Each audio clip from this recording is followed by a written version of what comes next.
David Pearl is the CEO of Future IQ, which works all over the world on community development and sustainable tourism and planning initiatives.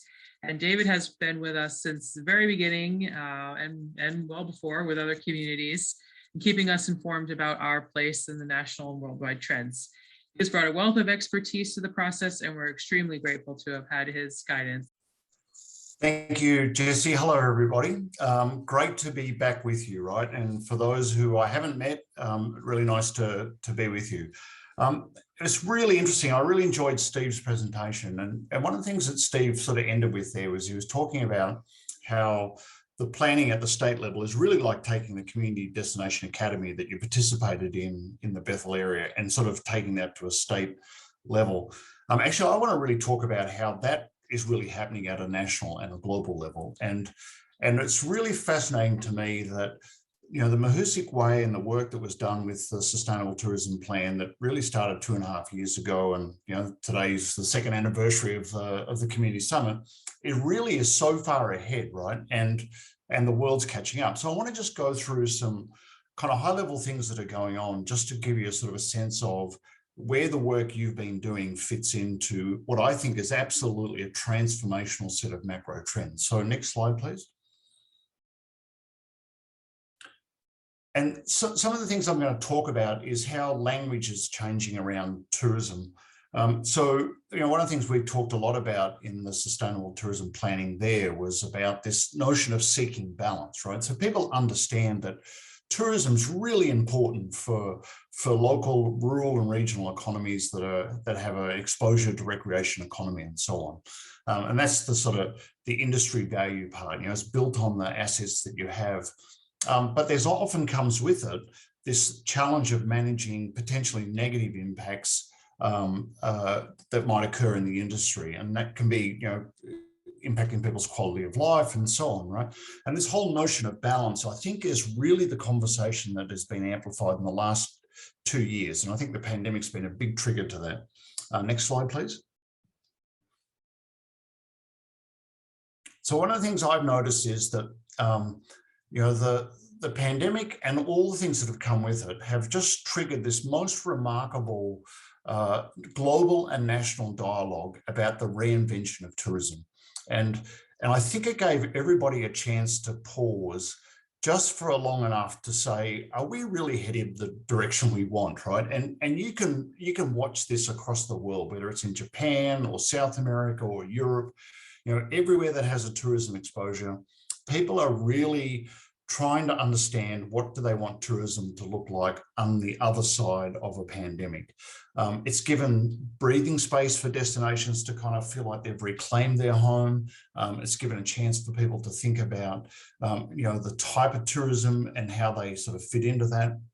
And I think it's leading to a couple of really macro trends that I want to talk about. So first of all, there's this a huge pivot that's underway. And I want to emphasize the word big and huge, right? Because I think the danger is that, like, this is just like at a collective level, is that we underestimate the significance of what's going on right now. And that big pivot is from marketing to destination impact and destination management. And Steve hit right on that. You know, he said that, you know, several years ago, it was all about marketing and it was, you know, numbers of visitors and so on. Today, it's all about how do you manage impact. But that's not just happening in the Mahoosuc Way. It's not just happening in Maine. That's happening nationally and it's happening globally. And it's going to have all sorts of impact on state agencies and chambers of commerce. It's cascading down into, you know, metrics. How do people measure success, as Steve mentioned? Legislation starting to change in terms of where it directs transient lodging tax and so on, because that traditionally, you know, was largely mandated to go back into marketing and promotion and so on. But that's a really massive and fundamental shift, right? And it's going to change the world for, I think, for the better, for a lot of smaller communities that can be really impacted by tourism, but it's also going to change the whole travel industry. The other big sort of theme that's really accelerated is this discussion about stewardship and sustainability. And those words are somewhat interchangeable, but if you look at, even in the last 12 months, I guess, you've seen major iconic resorts or destinations in the US. So, for example, Vail, Lake Tahoe, Jackson Hole. A lot of mountain communities have launched stewardship, destination stewardship planning. There's a lot of talk, obviously, about sustainability in New England and on the Oregon coast and elsewhere. So this has really become front and center. So people are really now concerned when they think about tourism economy, about how we build in stewardship and sustainability. My point of saying all of this is the stuff you guys were dealing with 2 years ago, right? So you're really ahead of the curve. And I also want to point out, as I sort of get through this, is that other people are watching, right? And are looking to the work you've done as a little bit of a roadmap for their own activities. And as Steve hit on too, there's a lot more broader considerations that are now emerging in tourism. So, inclusive community-based visioning processes, really I'm trying to understand total impact as opposed to just the traditional metrics of, revenue and so on. The whole diversity, inclusivity, equity, cultural sensitivity, and so on. All of those things are becoming really forefront. So destinations are having to figure that one out. So next slide, please. And just to give you an example of this too, so ITB, if you haven't heard of that, it's the world's largest travel trade show, and their sort of iconic event is in Berlin, right? So I'll be speaking to this group in March. So that's their gathering, and I'm sort of doing a presentation with the regional director of the Eventual Travel Trade Association for Europe and Central Asia. And my point of showing this is that the industry at the bigger level of the trade is really trying to figure out this whole issue about sustainability, about impact on communities. So you can see here in their corporate social responsibility, they talk about the need to create better places to live in order to invite people to visit. So there's this profound shift going on, and they're trying to figure it out. And quite frankly, big groups like the Adventure Travel Trade Association, ITB, they're trying really hard, right? And they're some of the groups that are looking to and trying to connect with communities like the Mahoosuc Way to figure out, what do they need to be taking account of, and how do they design tourism from their side to make it work for communities like yours. Next slide. The thing that I actually think is most exciting in all this, right, of what I've seen come out in the last couple of years, what's changing, is it's what I call is the toolbox is expanding. So when we were doing the planning for the Mahoosuc Way Sustainable Tourism Plan, so 2 years ago, one of the things I was saying when we were in the Bethel Inn, in that room at the end of the hall there, I was talking about that at that stage, the US didn't really have the toolbox to be able to manage visitation and sustainable tourism in the way that you really would need to. And one of the things that I've been really excited about is to see the toolbox starting to expand. And the first point there is that there's now an emerging willingness to control impact. So if you go back 2 or 3 years ago, people generally weren't that willing to put in place control measures to really draw a line and sort of manage visitation by a set of rules, essentially, or control systems. It was seen as a little bit kind of counterculture, I guess, right? But today, a lot more destinations are. In fact, we were just working in Gorham, so over the border, and they are very clearly leaning into putting in place measures to control capacity and manage the separation from things like motorized and non-motorized tourism. And a lot of what I'm seeing is people are really trying to figure out, how do we protect the resident experience and quality of life while we have a visitation economy? And that I think is a sea change. It's a willingness at the level of leadership in society, at the level of communities, to think about control, think about the willingness to embrace that. And that's going to cascade down into a whole range of tools that communities can have. The other part too is there's a lot more focus and willingness to talk about protection of key areas. And so in other words, doing things like keeping things off the map, areas that locals may know about that are particularly important, but are particularly vulnerable to overuse, taking those off the map. and also people figuring out how to boost local benefit, how to put more money in the pockets of the local community, and do that in a sustainable way and over a longer term period.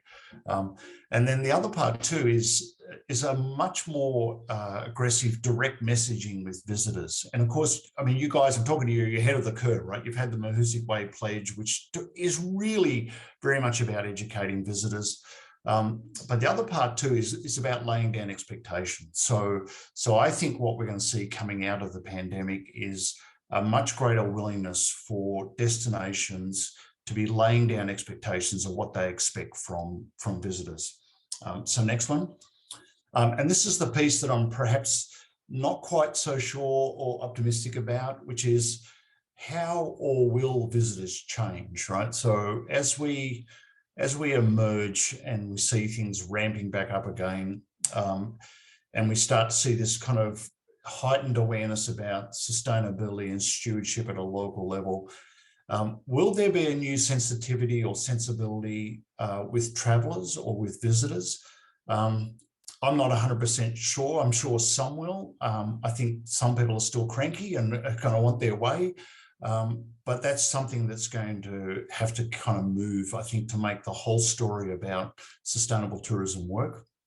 And that sort of cascades into, you know, visitors considering their impact and being willing to moderate their behaviour, you know, sort of moving out from that sort of I'll do what I want when I want to fitting in with the local system, you know, and fitting in with the local expectations. And then I think that relationship between the visitor and the destination, and again, the Mahoosuc Way is right at the very forefront of that and is really providing, I think, a great role model. That's all about engaging visitors to be part of the solution. And if you look at the subtext of what's created in the Mahoosuc Way, you know, it really is inviting people to very much do their part and be part of a solution. And I think that's part of what people particularly are looking at in terms of this as a case study. And just my final comment, and then I'll hand it back to you, Jesse, is that, you know, people are taking notice and are watching what is happening with the Mahoosuc Way and in your region, and everywhere from very locally. So as I said, we've been doing some work in Gorham with the Northern Forest Centre, and they very much, I mean, what are they, you know, 30 miles away? They're very much looking at the Mahoosuc Way Pledge and what's happening there, but it goes much further afield than that. So I've been working with a group that's sort of right on the edge of Lake Tahoe in California, and they were telling me about they have their list of, you know, the top sort of 4 or 5 plans that they've seen from across the US. And guess what, right? The Mahoosuc Way Sustainable Tourism Plan is in their list of the plans that they see as most relevant and really right on the cutting edge. So what I wanted to leave you with is that, you know, what seems like really normal conversations that we're having now and the sort of storylines, you know, these were very much at the forefront and are still ahead of the curve. So, you know, you're a couple of years into this sort of process, you know, the main office of tourism sort of picking this up and applying it at state level. But I did want to just share that because I think everybody should be extremely proud of the work that was done. And of course, you know, you can't rest on your successes, right, and have to keep pushing ahead. But I do think if there's a measure of success, is that the country and the world is catching up to the work that was really laid down, you know, 2 years ago in the Mahoosuc Sustainable Tourism Plan. This whole notion of a pivot to destination impact management, you know, the whole notion of building a new relationship with the visitor and so on. So just a few thoughts from my observations.